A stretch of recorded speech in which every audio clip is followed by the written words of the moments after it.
वक्रतुंड महाकाय सूर्यकोटी समप्रभा निर्विघ्नं कुरु मे देवो सर्वकार्येषु सर्वदा. कुंडलीकवरदारी विठ्ठल श्री ज्ञानदेव तुकाराम. पंढरीनाथ भगवान की जय.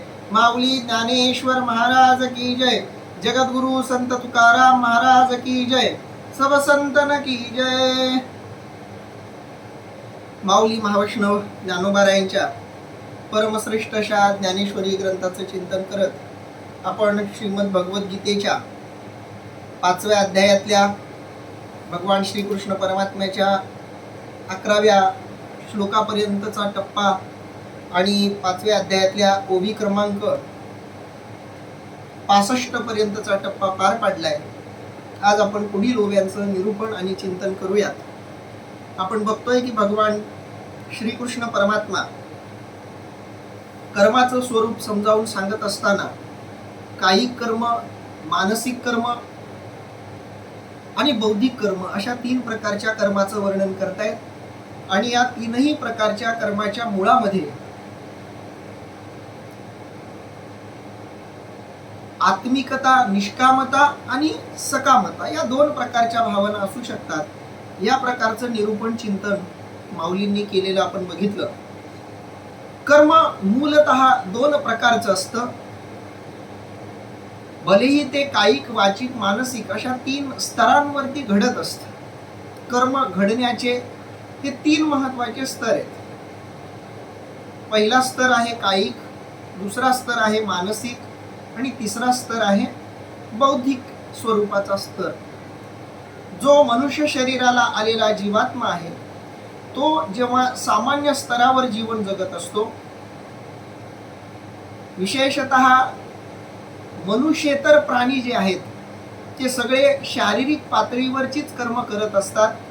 मानसिक आणि बौद्धिक प्रकारच्या कर्माची शक्यता मनुष्येतर प्राण्यांमध्ये अतिशय कमी असते. त्यांचं बहुतांश जीवन हे शारीरिक कर्मामध्येच गुंतत असतं आणि शारीरिक कर्म ही अधिक बंधनाला कारण ठरत असतात. म्हणून मनुष्येतर प्राण्यांना मोक्षाची संभावना अवघड असल्याचं वर्णन आपल्याला सर्व साहित्यामध्ये, संत साहित्यामध्ये वगैरे, धार्मिक ग्रंथांमध्ये वगैरे बघायला मिळतं. त्यांच्या मध्ये मानवेतर प्राण्यांमध्ये काही प्रमाणात मानसिक कर्म होताना आपल्याला दिसतं, पण त्याचं प्रमाण थोडंसं कमी आहे. पण जे बौद्धिक कर्म आहे ते मनुष्य शरीर प्राप्त झालेल्या जीवांकडूनच बहुतांश प्रमाणात घडत असल्याचं आपल्याला लक्षात येतं. पण हे 3 स्तर जरी असले तरी याच्या मुळात आपण केलं तर 2 प्रकारची कर्म आपल्याला दिसतात. एक कर्म आहे सकाम कर्म आणि दुसरं आहे निष्काम कर्म. या 2ही प्रकारच्या कर्माचं वर्णन भगवंत करतायत. आणि हे वर्णन करता करता माऊलींना स्वयंस्फुरण झालं, माऊलींना सहज लक्षात आलं की किती सुंदर असा विषय योगायोगानं विवेचनाला आलेला आहे. साधकांच्या रोजच्या उपयोगाचा, उद्धाराचा सहज सोपा मार्ग सांगणारा हा विचार आपण या भगवद्गीतेच्या निमित्तानं सांगतोय. हे कळल्यामुळं माऊलींना मध्येच या विषयाबद्दल काहीतरी बोलावं, या आशयाच्या अनुषंगानं काही मत मांडावं असं वाटलं आणि त्या स्फुरणातून माऊलींनी काही ओव्या इथं वापरलेल्या आहेत. 5व्या अध्यायामध्ये आपण बघितलं तर साधारणपणे 62 क्रमांकाच्या ओवीपासून माऊलींच्या मनातलं हे स्वयंस्फुरण व्यक्त झालेलं आपल्याला दिसतं. आणि हे मांडत माऊली सांगतायत की ही नैष्कर्म्यता, हे सुवर्म गुरुगम्य जे आहेत त्यांनाच कळतं. आणि अशा गुरुकडून आशीर्वाद लाभलेल्या एका माझ्यासारख्या व्यक्तीकडून त्या शांतरसाचं वर्णन केलं जाते. याबद्दल माऊलींना एक प्रकारचा आनंद झालेला आपल्याला दिसतोय. आणि तो आनंद व्यक्त करताना माऊली पुढे म्हणतायत, येत इंद्रियांचा पांगू जया फिटला आहे चांगू, तयासीची आथी लागू परिसावया. अर्थात इंद्रियांचे दारिद्र्य ज्यांचे संपूर्ण नष्ट झाले आहे, ज्यांची इंद्रिये विषयांकरता भुकेली नाहीत, त्यांनाच हा विषय ऐकण्याचा अधिकार आहे. कोणत्याही विषयाचा अधिकार असणं आणि अधिकार नसताना ती ऐकणं, या दोन गोष्टींमध्ये फरक आहे. एखादं प्रवचन, एखादं कीर्तन, एखादी कथा, एखादा उपदेश, एखादं चिंतन, एखादं निरूपण अधिकार असताना ऐकणं आणि तेच निरूपण अधिकार नसताना ऐकणं, यामध्ये फरक आहे. अधिकार नसताना जेव्हा आपण एखादी गोष्ट ऐकतो, तेव्हा जे आपण ऐकतो त्याचं अवमूल्यन होत असतं, ते वाया जात असतं, ते निरर्थक ठरत असतं. पालत्या घागरीवर पाणी ओतून पाणीही वाया जातं, श्रमही वाया जातात आणि वेळही वाया जातो.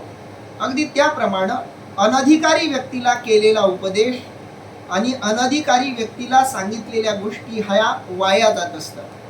त्यामधून सांगणाऱ्याची ऊर्जा, सांगणाऱ्याचे शब्द, त्या शब्दांमागचा अर्थ, आशय आणि वेळ, या सगळ्या गोष्टी व्यर्थ आणि वाया जात असतात. म्हणून भगवद्गीता ऐकायची असेल, ज्ञानेश्वरी ऐकायची असेल, तर अधिकार प्राप्त करून घेऊन मग त्याचं श्रवण करायला हवं. कोणत्याही ग्रंथामध्ये अधिकार हा महत्वाचा असतो. म्हणून प्रत्येक ग्रंथाच्या ग्रंथकारांनी त्या त्या ग्रंथाचा अधिकारी कोण, त्या ग्रंथांची फलश्रुती कुणाला प्राप्त होईल, साध्य होईल, यांचं वर्णन आपापल्या ग्रंथांमध्ये केलेलं आपल्याला दिसतं. ज्ञानोबारायांनी सुद्धा ही ज्ञानेश्वरी ऐकण्यासाठी कोण कोण अधिकारी आहेत त्याचं वर्णन अनेक ठिकाणी केलेलं आहे. तसंच वर्णन याही अध्यायामध्ये माऊलींनी केलेलं आहे अधिकारी व्यक्तीच्या संदर्भात. माऊली सांगतायत, येत इंद्रियांचा पांगू. पांगू शब्दाचा आहे दारिद्र्य. ज्या लोकांचं शारीरिक दारिद्र्य संपलेलं आहे. आता इथं दारिद्र्य म्हणजे काय? सहसा दारिद्र्य हा शब्द आपण श्रीमंतीच्या, संपत्तीच्या अभावासाठी वापरत असतो. जिथं गरिबी आहे, जिथं श्रीमंती नाही आहे, त्यासाठी आपण दारिद्र्य शब्द वापरतो. इंद्रियांचं दारिद्र्य संपणं या शब्दाचा अर्थ काय? इंद्रियांची गरिबी संपणं या शब्दाचा अर्थ काय? तर ज्याचे इंद्रिय परिपूर्णपणे नियंत्रणात आहेत. कारण इंद्रियांचं नियंत्रणात असणं हे इंद्रियांचं ऐश्वर्य आहे आणि गुलाम असणं हे इंद्रियांचं दारिद्र्य आहे. जी इंद्रिय आत्म्याच्या ताब्यात आहेत ते इंद्रिय श्रीमंत आहेत. आणि म्हणून संतांची इंद्रिय श्रीमंत आहेत असं आपण म्हणतो. संतांचा देह श्रीमंत आहे असं आपण म्हणतो. संतांच्या प्रत्येक अवयवाला महत्व आहे. संतांच्या पायाला महत्व आहे. त्या पायांना स्पर्श केला की स्पर्श करणाऱ्याला मोक्ष मिळतो. संतांच्या हातांना महत्व आहे. संतांचे हात श्रीमंत आहेत. कारण हे हात ज्याच्या डोक्यावर बसतात, ज्याच्या डोक्यावर पडतात, त्याचा उद्धार निश्चितपणे होतो. संतांचे डोळे श्रीमंत आहेत. कारण हे डोळे ज्याच्यावरती दृष्टी टाकतात त्यांचा उद्धार होतो.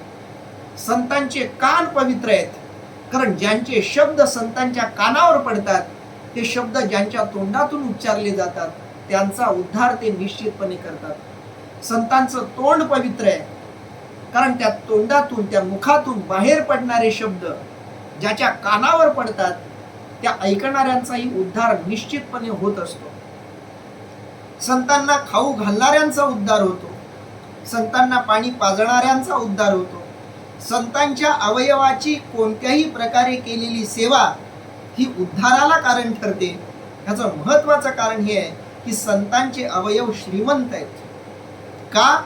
तर त्यांचे अवयव, त्यांचं शरीर त्यांच्या आत्म्याच्या पूर्णपणे नियंत्रणात आहेत. म्हणून संतांचे अवयव श्रेष्ठ आहेत. संतांचे इंद्रिय श्रेष्ठ आहेत. संतांचे इंद्रिय श्रीमंत आहेत. आणि त्या प्रत्येक व्यक्तीचे इंद्रिय गरीब आहेत, ज्याची इंद्रिय पूर्णपणे मनाला स्वतःच्या नियंत्रणामध्ये घेतात.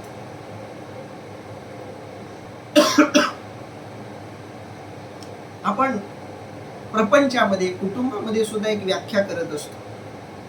श्रीमंत संपन्न मुलगा कोणता? जो आपल्या आईवडिलांच्या नियंत्रणात असतो. आणि दरिद्री मुलगा कोणता? जो आईवडिलांच्या नियंत्रणाच्या बाहेर जातो. श्रीमंत शिष्य कोणता? जो गुरुच्या आज्ञेत राहतो. आणि दरिद्री शिष्य कोणता? जो गुरुला डावलून क्रिया करतो, गुरुला डावलून कोणती कामं करतो. म्हणून मुलानं आईवडिलांच्या नियंत्रणात असावं, शिष्यानं गुरुच्या नियंत्रणात असावं. कारण नियंत्रणात असणं हे प्रत्येक ठिकाणी दारिद्र्याचं लक्षण नसतं. गुलामी वाईट असते, गुलामी दारिद्र्याचं लक्षण असते. हे जरी खरं असलं तरी ते दारिद्र्य कुणाचं स्वीकारलं जातंय याच्यावर त्या दारिद्र्याचं मूल्यमापन ठरत असतं. एखाद्या श्रीमंत व्यक्तीचं केलेलं दास्यत्व, एखाद्या श्रीमंत संपन्न ऐश्वर्य अशा व्यक्तीची केलेली सेवा, केलेली गुलामी सुद्धा त्या गुलामाला राजा बनवत असते. कारण राजा एक प्रकारचा नसतो, मांडलिक राजे सुद्धा असतात. मांडलिक राजा एका अर्थानं गुलामच असतो, पण गुलाम असला तरी तो राजा असतो. कारण तो ज्याचा गुलाम असतो तो सम्राट असतो. सम्राटाचा गुलामही राजा असतो आणि गुलामाचा राजाही गुलामच असतो. म्हणून गुलामांचा राजा होण्यापेक्षा राजाचा गुलाम असणं चांगलं.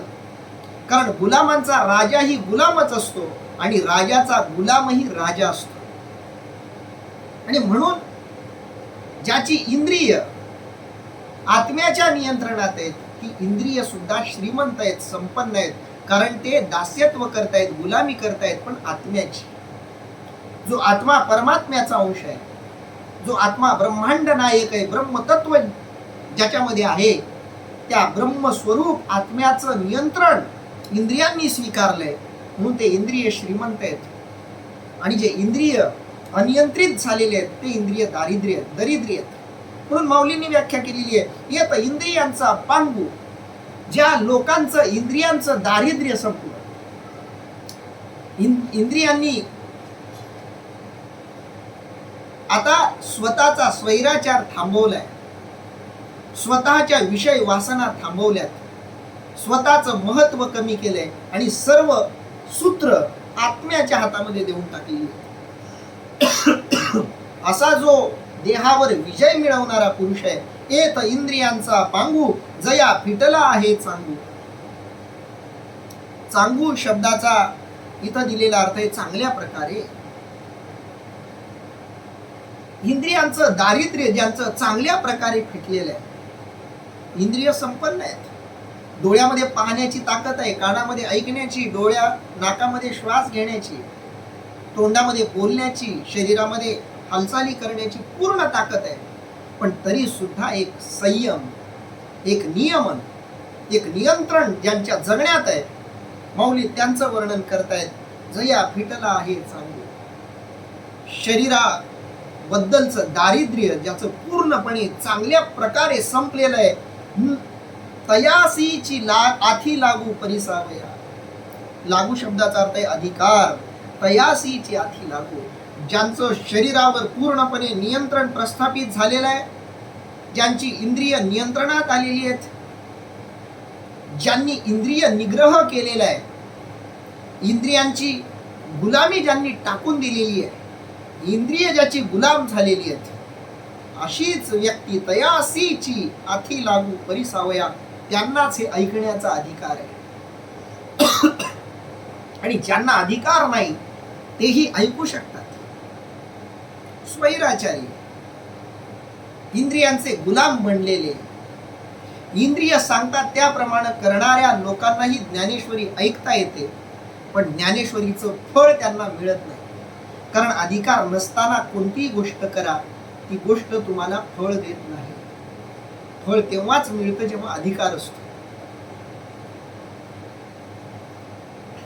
एक व्यक्ती एका सरपंचाकडे गेली, सही पाहिजे होती सरपंचाची. ते कागद सरपंचाकडे गेलं तर सरपंचाने सांगितलं, म्हणे सही करण्यासाठी मी पैसे घेईन, मग त्याने सांगितलं सही करायला काय पैसे लागतात, हो साधा पेन थोडीशी शाई तर खर्च होते. त्या सरपंचांनी सांगितलं पैसे सही करण्यासाठी लागणाऱ्या शाईचा खर्च म्हणून घेतले जात नाहीत, तो सही करण्याचा अधिकार आहे म्हणून घेतले जातात. म्हणजे खरं तर हा भ्रष्टाचार आहे, उघड उघड भ्रष्टाचार आहे. पण एखादा अधिकारी जेव्हा सही करतो तेव्हा त्याच्या सहीला महत्व असतं. ते महत्व त्याच्या सहीला नाहीये, तो ती सही करण्यामागं त्यानं जो अधिकार कमावलेला आहे त्या अधिकारामुळे त्या सहीला महत्व आलंय. डॉक्टर बाबासाहेब आंबेडकरांची सही खूप लोकप्रिय सही आहे. जगातल्या सर्वाधिक प्रिंट झालेल्या सह्यांमध्ये बाबासाहेबांच्या सहीचा उल्लेख होतो. अनेक आंबेडकरवादी, अनेक बौद्ध बांधव बाबासाहेबांची सही काही कधी गाडीवर टाकतात, कधी त्याची फ्रेम बनवून आपल्या घरात, काही ऑफिसमध्ये ठेवतात. महत्व त्या सहीला नाहीये. तशी सही आंबेडकर नावाच्या दुसऱ्या एखाद्या व्यक्तीकडूनही शक्य आहे तशी, पण महत्व सहीला नाहीये. ती सही ज्याची आहे, ती सही ज्याची आहे त्यानं जो अधिकार कमवलाय, त्यानं जी पात्रता कमवलेली आहे, त्या पात्रतेमुळे त्या सहीला ते महत्व आलं. आपण मोठ्या व्यक्तीचे ऑटोग्राफ घेण्याचा एक प्रकार बऱ्याचदा दिसतो. मोठ्या लोकांच्या, सेलिब्रिटी लोकांच्या, आपल्याला जे आवडतात त्यांच्या सह्या घेण्याची अनेक लोकांना सवय असते. महत्व त्या सहीला नसतं. ती सही घ्यावीशी वाटावी असं काहीतरी कर्तृत्व व्यक्तीचं असायला हवं. तसं कर्तृत्व ज्याचं आहे त्याच्या सहीला महत्व. अधिकार नसताना लोकांच्या सहीला महत्व नाही. नाहीतर एखादा म्हणेल मी करतो सही, फुकट सही करतो, मी माझ्या पैशांना खर्च करून सही करतो, पण अशाची कुणी सही घेण्यासाठी उत्सुक नसते. अधिकार असावा लागतो. म्हणून ज्ञानेश्वरी ऐकायची आहे, ज्ञानेश्वरी समजून घ्यायची आहे, तर अधिकार आधी मिळवावा लागतो. अधिकार मिळवून ज्ञानेश्वरी वाचली की ज्ञानेश्वरीतून जे मिळणार आहे ते मिळतं. आणि ज्ञानेश्वरीचा अधिकारी न होता ज्ञानेश्वरी वाचली तर जे मूळ ज्ञानेश्वरीतून मिळवणं आहे ते सोडून बाकीचं काही मिळू शकतं. पण जे ज्ञानोबारायांना द्यायचं आहे ते मात्र मिळणार नाही. जे देण्यासाठी ज्ञानोबारायांनी ज्ञानेश्वरी लिहिली ते मात्र मिळणार नाही. ते मिळण्यासाठी अधिकार असावा लागतो. आणि तो अधिकार त्यांनाच आहे जे इंद्रियांवर संयम मिळवणार आहेत.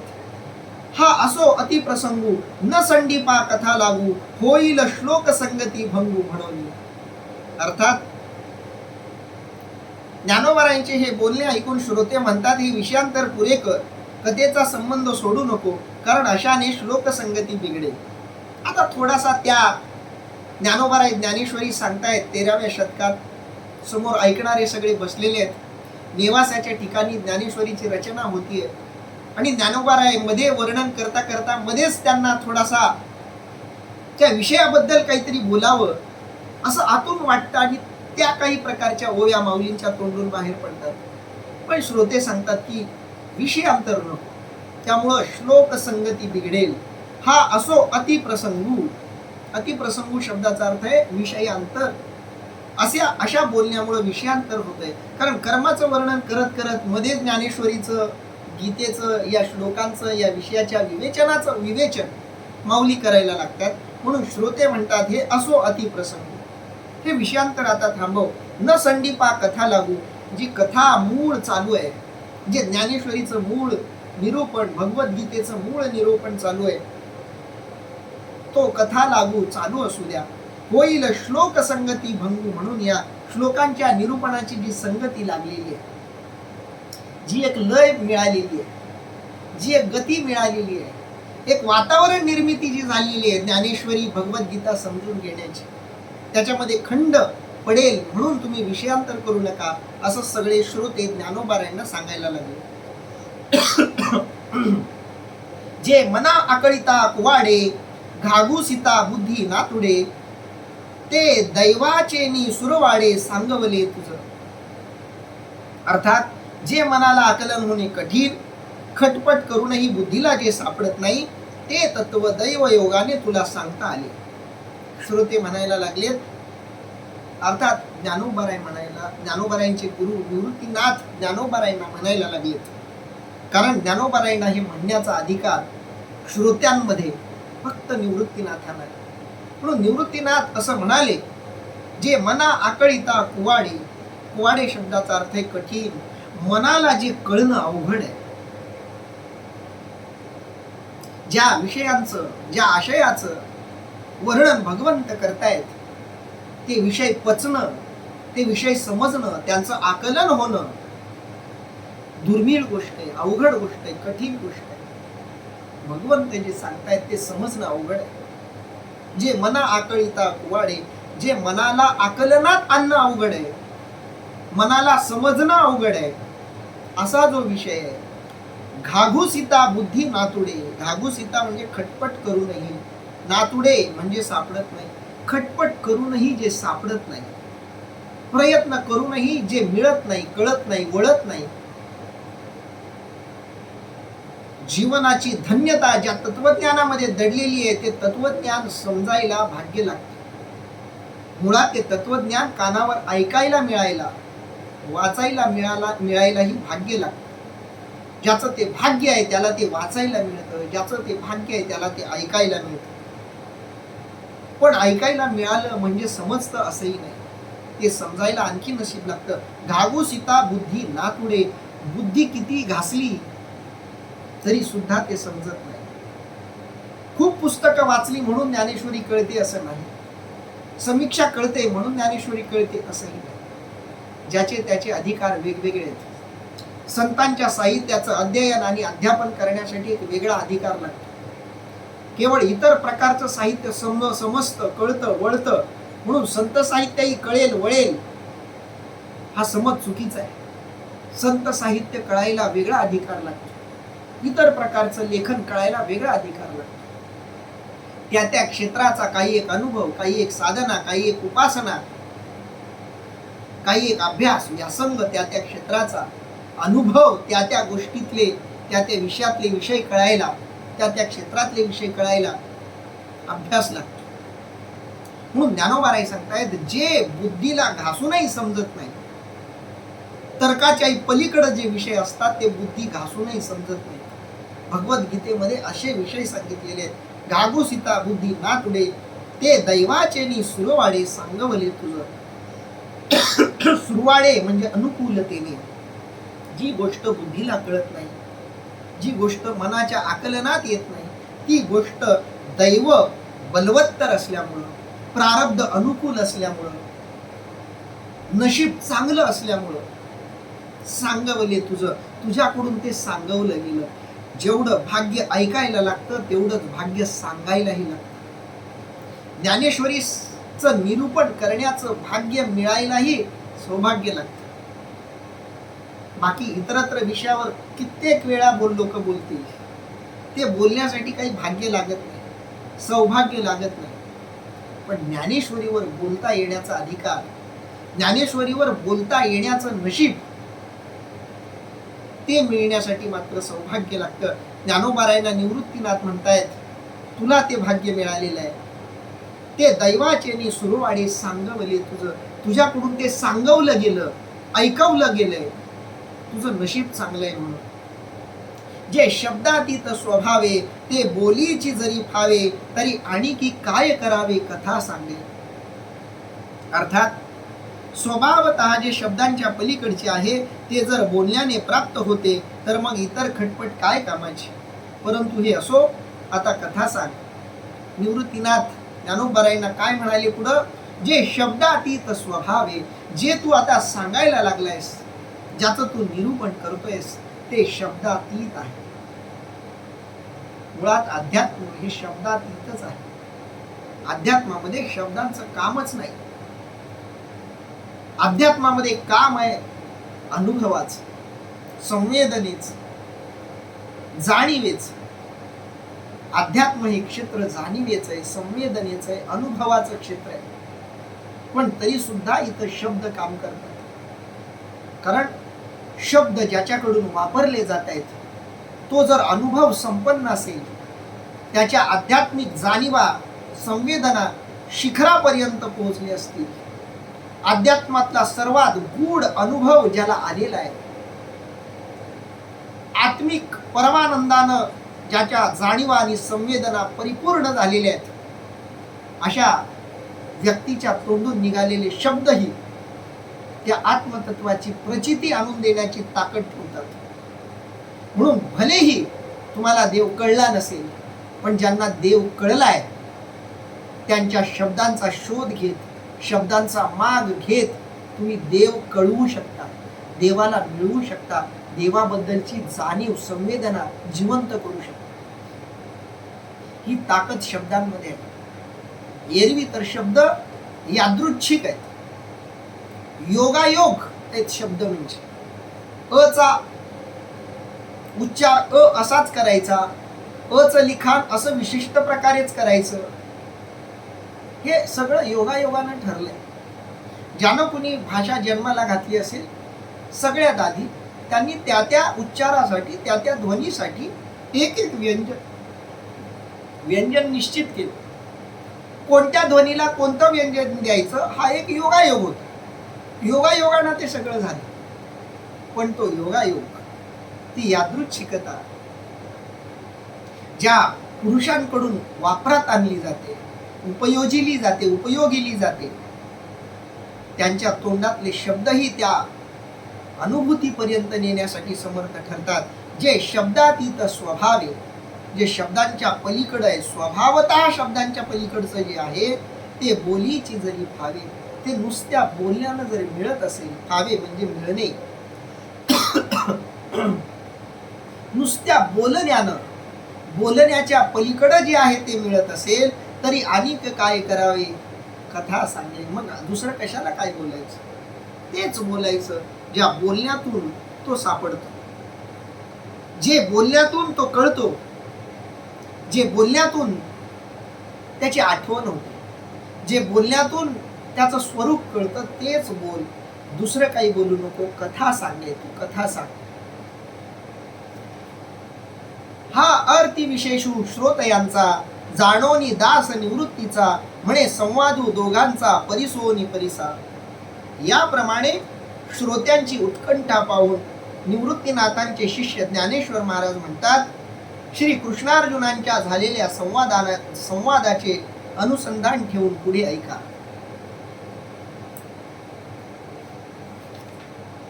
हा आरती विशेषू श्रोतयांचा, आरती विशेषू शब्दाचा अर्थ आहे उत्कट इच्छा. श्रोत्यांची ती उत्कट इच्छा जाणून श्रोत्यांना वाटायला लागलं एवढा सुंदर विषय चाललाय, कर्मयोगाचं वर्णन चाललंय, कायिक, वाचिक, बौद्धिक, मानसिक अशा प्रकारच्या कर्मांचं वर्णन चाललंय, निष्काम कर्मयोगाचं वर्णन चाललंय. आणि अशा वर्णनामध्ये मध्येच विषयांतर नको. ही श्रोत्यांची उत्कंठा पाहून जाणोनी दास निवृत्तीचा, ती संवेदना, ती उत्कंठा जाणून घेऊन निवृत्तीचा जो दास आहे, म्हणे संवादू दोघांचा परिसोनी परिसा. तो जो श्रोत्यांचा संवाद आहे, तो संवाद लक्ष देऊन ऐका. परिसोनी परिसा, नुसतं परिसा नाही, नुसतं ऐका नाही, अनुसंधान देऊन ऐका, लक्ष देऊन ऐका. लक्ष देऊन ऐकाल तर समजेल. थोडस जरी चित्त विचलित झालं, थोडं जरी अनुसंधान बिघडलं की काहीच समजणार नाही. सामान्यतः एखादा विषय समजून घ्यायचा असेल तर त्याही विषयामध्ये तुमचं पूर्णपणे लक्ष असलं पाहिजे. थोडा जरी विषयाबद्दलचा संपर्क तुटला, थोडा वेळ जरी तुमचं लक्ष बाहेर गेलं तरी सुद्धा मूळ विषय समजण्यासाठी कठीण जाऊ शकतो, वाटू शकतो. म्हणून परिसोनी परिसा, लक्ष देऊन ऐका. मग श्रीकृष्ण म्हणे पार्था ते, आता प्राप्ताचे चिन्ह पुरते, सांगेन तुझं निरुते चित्त देई. अर्थात मग श्रीकृष्ण अर्जुनाला म्हणाले, सिद्ध पुरुषाला ओळखण्याचे संपूर्ण चिन्ह तुला सांगतो, लक्ष देऊन ऐक. आणि असं म्हटल्याबरोबर माऊली मूळ विषयाकडे वळतायत, ज्या विषयामध्ये भगवंत अर्जुनाला म्हणतायत, मग श्रीकृष्ण म्हणे पार्था ते. मग श्रीकृष्ण अर्जुनाला म्हणाले, काही मोजक्या ठिकाणी ज्ञानोबरायांच्या मनातला भाव व्यक्त झालाय, तिथं तिथं माऊलींनी विषयांतर केलंय. झालेल्या विषयांतराची आठवण कधी कधी श्रोत्यांनी करून दिली, कधी कधी निवृत्तीनाथांनी करून दिली, काही ठिकाणी ज्ञानोबरायांना स्वतःलाच ती जाणीव झाली. पण त्यावेळी तो मोह स्वाभाविक असतो. कधी कधी विशिष्ट असं विषयांतर सहज स्वाभाविक असतं, कारण त्यातून वक्त्याची त्या विषयाबद्दलची आत्मीयता, विषयांतरातून जो विषय हाताळला जातोय त्या विषयाबद्दलची आपुलकी, त्या विषयाबद्दलचं प्रेम, त्या विषयाबद्दलच्या अभिव्यक्तीची आवश्यकता वक्त्याला वाटते, तिथं तिथं विषयांतर होतं. माऊलींनी असं विषयांतर पुढेही काही ठिकाणी केलेलं आहे.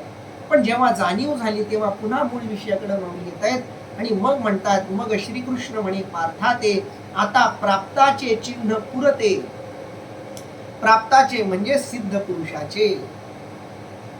प्राप्त तेच आहेत, कारण प्राप्त करून घेण्यासारखं जे या जगात आहे ते त्यांनी प्राप्त केले, म्हणून ते प्राप्ताचे पुरुष असा शब्द वापरला. संपत्ती मिळाली म्हणजे काही मिळालं असं नाही, कारण संपत्ती मिळाल्यावरही अजून काहीतरी मिळावं अशी इच्छा शिल्लक राहते.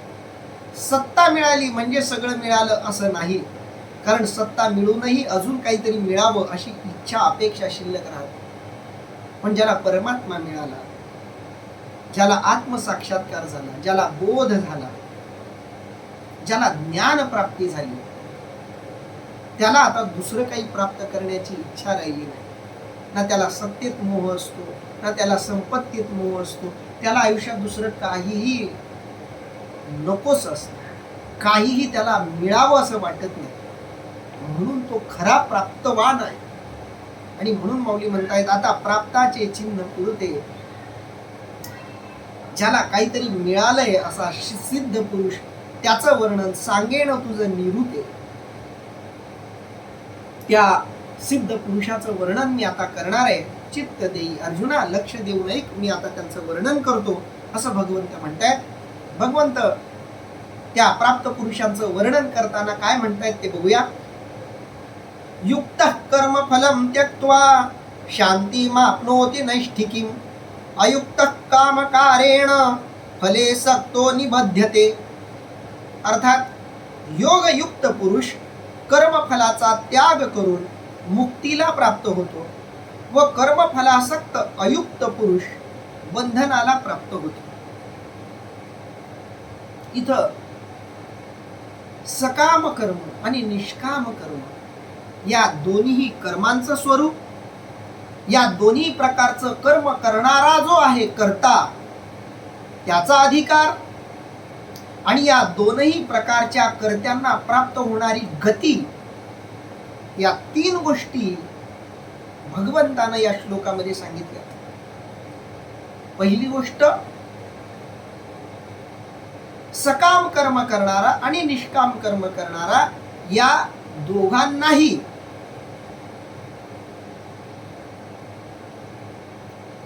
काय फळ मिळतं, काय गती मिळते ते इथं भगवंतानं सांगितलं. त्यांची गती काय, तर योगयुक्त पुरुष हा मुक्तीला प्राप्त होतो, मुक्तीचा तो अधिकारी बनतो. आणि जो कर्म फलासक्त आहे तो अयुक्त आहे, नालायक आहे. आपण अनेकदा नालायक हा शब्द शिवी म्हणून वापरतो. नालायक शब्दाचा अर्थ आहे लायक नसलेला, तो नालायक. आपण तो शब्द मूर्ख या अर्थानं वापरतो, पण मूळ अर्थ नालायक शब्दाचा अर्थ आहे लायकी नसलेला, लायक नसलेला. जो कर्म फलासक्त आहे तो अयुक्त आहे, अपात्र आहे, नालायक आहे. बंधनाला लायक आहे, बंधनाला युक्त आहे, बंधनाला प्राप्त आहे. आणि जो योगयुक्त आहे तो कर्मफलाचा त्याग करतो, म्हणून तो मुक्तीचा अधिकारी आहे, तो युक्त आहे, तो अधिकारी आहे, तो पात्र आहे. म्हणून जो कर्मफळाचा त्याग करतो तो मुक्त होतो, आणि जो कर्मफलासक्त होतो तो बंधनाला कारण ठरतो. माऊली काय वर्णन करतात बघा. एका श्लोकाचं 2 ओव्यांमध्ये माऊलींनी अतिशय सार गर्भ असं निरूपण आणि विवेचन केलंय. माऊली म्हणतायत, तरी आत्मयोगे आथिला जो कर्म फळाशी विटला, तो घर रिघोनी वरिला शांती जगी. अर्थात तरी आत्मज्ञानाने जो संपन्न आहे व जो कर्म फळाला विटलेला आहे, त्याला शांती त्याच्या घरात शिरून वरते. अर्थात त्याला शांती प्राप्त होते. जो आत्मयोगे आथिला, आत्मयोगानं जो आथिला, आथिला म्हणजे संपन्न होईल, जो आत्मयोगानं संपन्न झाला. बघा, जीवनाचं अधिष्ठान 2 प्रकारचं असतं. एक आत्म्याच्या अधिष्ठानावरचं जीवन आणि दुसरं देहाच्या अधिष्ठानावरचं जीवन. दुसऱ्या भाषेत सांगायचं, आत्मिक अधिष्ठानावरचं जगणं आणि भौतिक अधिष्ठानावरचं जगणं. तिसऱ्या भाषेत सांगायचं तर दैहिक जीवन आणि आत्मिक जीवन. आणखी वेगळ्या भाषेत सांगायचं, भौतिक जीवन आणि आध्यात्मिक जीवन. या 2 स्तरांवर जीवन व्यतीत होऊ शकतं. जे शारीरिक पातळीवर, दैहिक पातळीवर, इहवादी पातळीवर, भौतिक पातळीवर जीवन जगतात, त्यांच्या जगण्याचं अधिष्ठानच शरीर असतं. शरीर त्यांच्या जगण्याचं केंद्र असतं. शरीरासाठी ते जगतात. शरीराला जे हवं ते देण्यासाठी ते जगतात. शरीराला जे आवडतं ते शरीराला मिळावं यासाठी ते झटतात. शरीराला जे हवं ते जे केल्यानं मिळेल तेच करण्याला ते प्राधान्य देतात. पैसे कमवले, सत्ता कमवली की शरीराला जे हवं ते मिळवता येतं, म्हणून त्यांना सत्ता हवी असते, म्हणून त्यांना पैसा हवा असतो. म्हणून जे शारीरिक पातळीवर, इहवादी पातळीवर जगतात ते अनेकदा देहाला केंद्रीभूत मानून जगत असतात. आणि जे शरीराला केंद्रीभूत मानतात ते शरीराचे लाड पूर्ण करण्यासाठी कायमचे झटतात आणि शरीराचे गुलाम होतात. शरीर जे करून घेईल ते करतात. जिभेला काही चांगलं खावंसं वाटलं की सगळ्या शरीराला ते जिभेची चव, जिभेची वासना पूर्ण करण्यासाठी राबवतात. डोळ्याला काही बघावं वाटलं की सगळ्या शरीराला, इंद्रियाला डोळ्याची ती वासना पूर्ण करण्यासाठी ते पूर्ण शरीराला राबवतात. कानाची वासना पूर्ण करण्यासाठी शरीराला राबवतात. शरीरातल्या एकेका अवयवाच्या तृप्तीसाठी संबंध शरीर राबवण्याचा प्रयत्न, शरीर राबवण्याचे कष्ट अनेकांकडून केले जातात. त्यांना आपण म्हणतो दैहिक पातळीवरचं जगणं, भौतिक पातळीवरचं जगणं, वैषयिक विषयी गुलाम, दरिद्री, अशा लोकांचं ते वर्णन आहे. पण याच्या उलट काही लोकांचं जगणं आहे. तरी आत्मयोगे आथिला, जो आत्मयोगानं संपन्न झाला, ज्याला आत्मज्ञान मिळालं, ज्याला आत्म्याचं सौंदर्य प्राप्त झालं, जो आत्मरूप झाला, तो ब्रह्मांड नायक झाला, तो परमात्म रूप झाला. आत्मयोगे आथिला, आत्मयोगानं जो संपन्न झाला, जो कर्म फळाशी विटला. आता कर्माच्या फळातून तो काय मिळवणार? सगळ्या जगाचा मालक बनल्यावर या जगामधल्या ज्या गोष्टी आहेत त्या नगण्य वाटायला लागतात, क्षुल्लक वाटायला लागतात, क्षुद्र वाटायला लागतात, नकोशा वाटायला लागतात. आणि म्हणून कर्मफळाबद्दल तो विटलेला असतो. विटले हे चित्त प्रपंचापासून वमनते मनी बैसलेसे. एखाद्या माणसानं उलटी केल्यावर उलटी केलेलं अन्न बघावंसं सुद्धा वाटत नाही. त्या उलटी केलेल्या अन्नाबद्दल जशी किळसवाणी भावना येते. गटारातली एखादी घाण, भयंकर वास देणारी वस्तू, देणारा पदार्थ दिसल्यावर जसा एक उद्वेग येतो, त्याला म्हणतात विटाळ. तसा ज्याला कर्मफळाचा विटाळ आलेला आहे, कर्मातून मिळणारं फळ ज्याला नावडतं झालेलं आहे, तो घर रिघोनी वरीला शांती जगी. त्यानं शांती बरोबर लग्न केलं, शांती बरोबर त्याचा विवाह झाला, त्याला आयुष्यामध्ये शांती मिळाली. कारण आत्मतत्व, परमात्मतत्व, ब्रह्मतत्व शांत. त्या आत्मस्वरूपाचं, त्या परमात्म स्वरूपाचं, त्या ब्रह्मतत्वाचं जर वर्णन करायचं झालं तर माऊलींनी केलेलं ते वर्णन आहे शांत. त्या तत्वाचा स्वभाव आहे शांत. म्हणून जी लोक शांत असतात, ज्या लोकांचा स्वभाव शांत असतो, ती लोक देवरूप असतात. कारण शांती हे देवाचं स्वरूप आहे, शांती हे ब्रह्मतत्वाचा स्वभाव आहे. आणि ती ज्याला वरते, ती शांती ज्याच्या गळ्यात हार घालते, ती शांती ज्याला मालक म्हणून स्वीकारते, ती शांती ज्याची दास बनते, तो परमात्माच बनून जातो. आणि अशा शांत स्वभावाच्या व्यक्तीकडे नुसतं बघितलं की एक समाधान मिळतं. तो घर रिघोनी वरीला शांती जगी.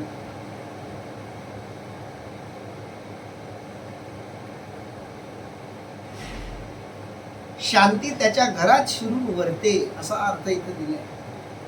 त्याच्या घरी शांती येते, तो शांतीकडे जात नाही, शांती त्याला मिळते आपोआप. जो आत्मरूपामध्ये विलीन झालाय तर त्याच्यामध्ये त्या परमात्माचा स्वभाव उतरणं स्वाभाविक आहे. आणि म्हणून तो घर रिघोनी वरीला शांती जगी. एरू कर्म बंदे किरीटी अभिलाषाची गाठी कळासला खुंटी फळभोगाच्या. अर्थात अर्जुना, याहून जो दुसरा तो कर्माच्या बंधामुळे अभिलाषांच्या गांठीने फलभोगाच्या खुंट्याला बांधला जातो. याच्यापेक्षा वेगळा, एरू म्हणजे वेगळा, कर्मबंधे किरीटी. अर्जुना, किरीटी म्हणजे अर्जुनासाठी वापरलेला शब्द आहे. कर्मबंधे, जो कर्माच्या बंधनात अडकलेला आहे. अभिलाषाची गाठी, ज्याच्यामध्ये अभिलाषाच्या गाठी तयार झालेल्या, ज्याच्या मनामध्ये पूर्ण वासना, आकांक्षा, इच्छा यांच्या गाठी तयार झाल्यात, त्यांनाच कळत नाही या गाठी कशा सोडवायच्या. एक गाठ दुसऱ्या, दुसरी गाठ तिसऱ्या, तशा एकात एक गाठी सगळ्या विणलेल्या आहेत. अशा लोकांच्या गाठी सुटता सुटत नाहीत. असा जो कर्म बंधनात अडकलाय, ज्याच्या मनात पूर्ण अशा विषय वासनांच्या, अभिलाषांच्या गाठी तयार झालेल्या आहेत. कळासला खुंटी, कळासला शब्दाचा अर्थ आहे बळकटपणे बांधला खुंटीला, फळभोगाच्या खुंटीला तो कायमचा बांधला गेलाय. ती खुंटी त्याच्यापासून दूर करता येणार नाही.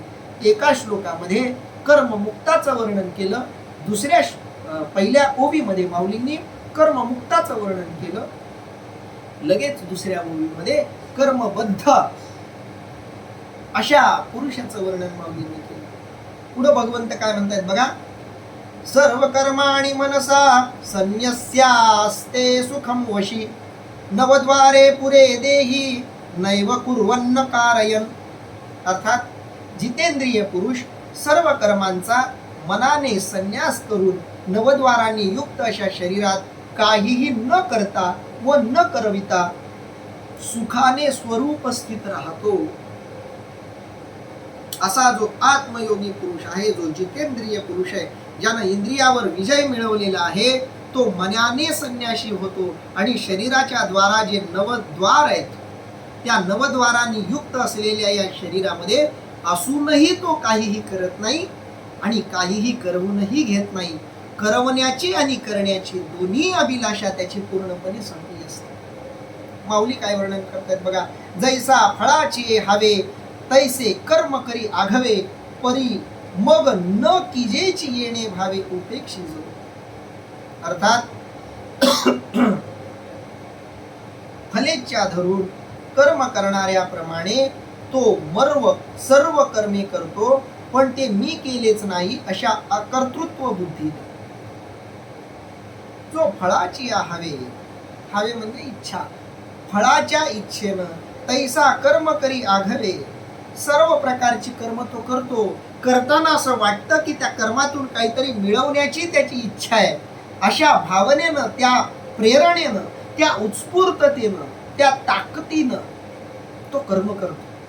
कर्माबद्दल तो उदासीन नसतो, कर्म करण्याबद्दल तो आळशी नसतो. कर्म करायचं म्हणून करायचं या भावनेनं तो करत नाही. कर्म त्याच भावनेनं करतो ज्या भावनेनं त्यातून फळ मिळवायची इच्छा असलेला कर्म करतो. त्याच भावनेनं, त्याच प्रेरणेनं, त्याच परिपूर्ण भावनेनं तो कर्म करतो.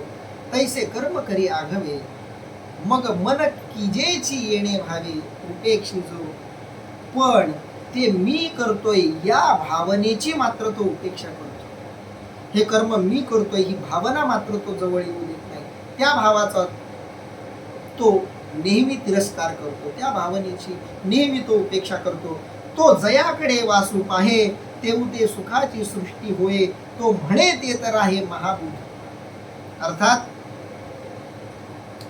तो जिकडे पाहिल तिकडे सुखमय सृष्टी होते व तो म्हणेल ते आत्मबुद्ध राहतो. असा जो आत्मज्ञानी पुरुष आहे, आत्मस्थित पुरुष आहे, परमात्ममय ब्रह्ममय झालेला जो पुरुष आहे, तो जयाकडे वासू पाहे. तो ज्याच्याकडे बघतो तेव्हा ते सुखाची सृष्टी होय. त्याच्या डोळ्यातून जे बाहेर पडतं ते सुखाची सृष्टीच असते. ज्याच्यावर त्याची दृष्टी पडते तोही आनंदानं प्रफुल्लित होतो, आनंदमय होऊन जातो. अशी ताकद त्याच्या दृष्टीत असते. तो दिसायला साधाच असतो, त्याची दृष्टी साधीच असते, पण बघणाऱ्याच्या नजरेवर, चेहऱ्यावर जेव्हा ती दृष्टी पडते तेव्हा समोरच्याला एका आत्मसुखाचा अनुभव येतो. तो म्हणे ते तर आहे महाबोधू. तो म्हणेल तिथं महाबोध राहतो, तो म्हणेल तिथं आत्मसाक्षात्कार राहतो, तो म्हणेल तिथं ब्रह्मज्ञान राहतं. ज्याला ब्रह्मज्ञान द्यावं त्याला वाटेल त्याला तो ब्रह्मज्ञान देऊ शकतो. त्याला वाटलं रेड्याला ब्रह्मज्ञानी करावं तर तो रेड्याला ब्रह्मज्ञानी करू शकतो. त्याला वाटलं घरी नोकर म्हणून कामाला असलेल्याला ब्रह्मज्ञानी करावं, तो त्यालाही ब्रह्मज्ञानी करू शकतो. ज्ञानोबारायांनी रेड्याला ब्रह्मज्ञानी केलं, एकनाथ महाराजांनी गाववाला ब्रह्मज्ञानी केलं. कोणत्याही प्रकारचा अज्ञानी त्याच्याकडे जरी आला तरी त्यांची कृपा झाली तर तो अज्ञानीही ब्रह्मज्ञानी होऊ शकतो. तो म्हणे ते तर आहे महाबुधू. नवद्वारे देही, तो असतोची परी नाही, करीतोची न करी काही फल त्यागी. नवद्वार रूपी शरीर. आता इथं शरीराचा उल्लेख नवद्वार असा का केला? कारण हे 9 द्वारच आत्मतत्वाच्या नाशाला कारण आहेत. आत्मतत्वाच्या विषयांतराला, आत्मतत्वाच्या भरकटण्याला, आत्मतत्वाच्या ग्लानीला शरीराचे हे 9 द्वार कारणीभूत आहेत. यातूनच विषय वासना शिरतात, आत येतात, बाहेर जातात. म्हणून मुद्दाम उल्लेख केलाय 9 द्वारे देही. या शरीराला 9 द्वार आहेत. या 9 द्वारांच्या द्वारे आत्मतत्वाचा विसर पडतो, प्रकृतीचा आविर्भाव होतो, प्रकृतीचा अंतर्भाव होतो, आत्मतत्व विशद होतं, आत्मतत्व डागाळतं, मलिन होतं, अशुद्ध होतं. पण नवद्वारे देही, तो असतोची परी नाही. या शरीरात असूनही तो शरीरात नसतो, शरीरात असूनही तो शरीराच्या कुठेतरी बाहेर असतो. खरे तूची न करी काही फल त्यागी, तो करूनही काहीच करत नाही. कारण फल त्यागाची भावना त्याच्या अंतःकरणामध्ये कायमची असते, असं इथं माऊली म्हणतायत. इथं आपण थांबूया. राहिलेल्या ओवी आणि श्लोक यांचं निरूपण आणि चिंतन आपण उद्या करूयात. कुंडली कवरदा हरी विठ्ठल, श्री ज्ञानदेव तुकाराम, पंढरीनाथ भगवान की जय. माऊली ज्ञानेश्वर महाराज की जय. जगद्गुरु संत तुकाराम महाराज की जय. सब संतन की जय.